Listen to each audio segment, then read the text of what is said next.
नमस्कार दोस्तों, आप सभी का स्वागत है। आज हम संत तुकाराम जी के बारे में पढ़ेंगे। चलिए शुरू करते हैं। महाराष्ट्र के संतों में तुकाराम बहुत प्रसिद्ध है। आज जिस महानता की बात हम लोग करते हैं उसे तुकाराम ने आज से 400 वर्ष पूर्व अपनी कविताओं में लिखकर गाया है। उन्होंने ईश्वर प्राप्ति का सरलतम मार्ग बताया। वह इस बात को मानने के लिए तैयारी नहीं थे कि वेद आदि ग्रंथों का ज्ञान प्राप्त करने से ही ईश्वर की प्राप्ति हो सकती है। पूना से 22 किलोमीटर दूर इंद्राणी नदी के किनारे देहू ग्राम में अंबिले नाम के ऊंचे घराने में 1608 ईस्वी में तुकाराम का जन्म हुआ था। उनके पिता का नाम बहोबा और माँ का नाम कनकाई था। उनका जन्म कुणवी जाति में हुआ था। उनके वंशज देहूकर गोसाई और मोरे नाम से पुकारे जाते हैं।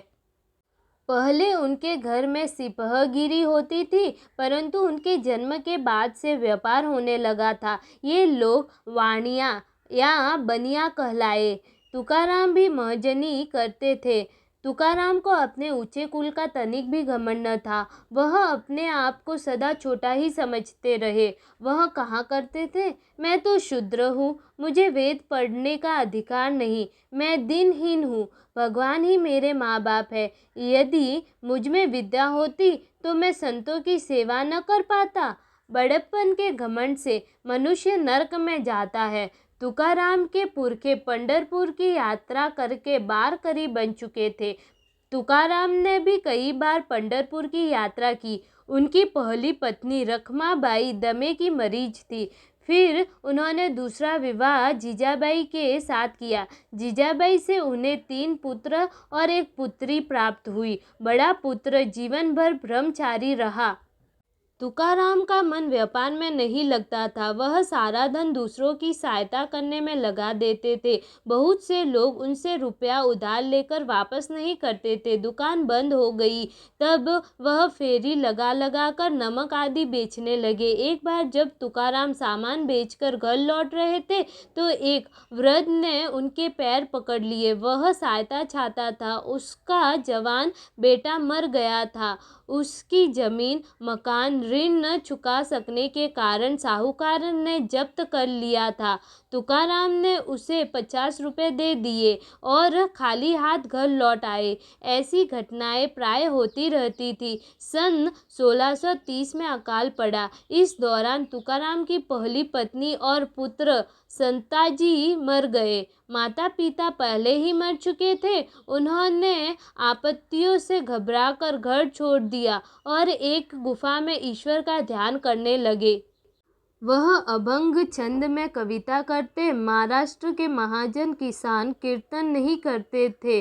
पंडित लोग उन्हें कीर्तन करते देख क्रोधित हुए और उन्हें सताने लगे। उन्होंने एक वेश्या को उनके पास उन्हें बदनाम करने के उद्देश्य से भेजा, परंतु तुकाराम ने उसे माँ कहकर समझाया। तब वह उनकी भक्त बन गई। ब्राह्मणों ने उन्हें बाध्य किया कि वह अपने अभंगों की पोथियाँ नदी में डुबोकर नष्ट कर दे। तुकाराम 17 दिन तक अपनी अभंगों की पोथियाँ नदी में डुबोकर वही अन्न जल ग्रहण किए बिना बैठे रहे। अंत में एक बालक ने सभी पोथियाँ उन्हें वापस कर दी। अब तो उनका यश और भी फैल गया। छत्रपति महाराज शिवाजी ने उन्हें बहुत सारा धन, घोड़े, पालकी आदि देकर सम्मानित करना चाहा, परंतु उन्होंने सब लौटा दिया। शिवाजी भी उनका कीर्तन सुनने कभी कभी जाते थे। एक बार यवनों ने शिवाजी को कीर्तन में चारों ओर से घेर लिया, पर तुकाराम की प्रार्थना पर ईश्वर ने शिवाजी की सहायता की और शिवाजी सुरक्षित बच गए।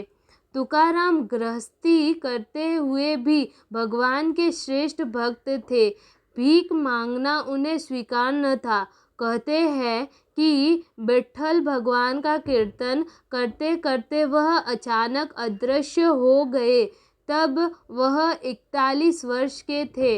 वह कहते थे कि भगवान का भजन करने से ही अछूतों का उद्धार हो जाता है।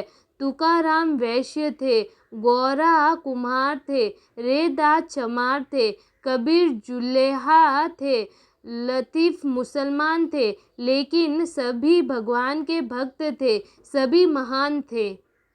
इसी प्रकार कन्हो पात्रा वैश्या थी, दद्दू धनिया थे और बंका अछूत थे, पर उनके साथ भगवान एक हो गए। भगवान के भक्तों के लिए जात पात और धर्म का महत्व नहीं होता। जो कोई दीन दुखी और पीड़ित को अपनाता है वही सच्चा साधु है, वही ईश्वर है। भेदभाव बिना शुद्ध मन और शांत चित्त से भगवान का ध्यान करना चाहिए। दोस्तों, यहीं पे हमारी यह कथा समाप्त होती है। आपको यह कथा अच्छी लगी हो तो इस वीडियो को लाइक और शेयर ज़रूर करें। ऐसे ही वीडियोस को देखने के लिए चैनल को सब्सक्राइब करें और वीडियो को अंत तक देखने के लिए आप सभी का धन्यवाद।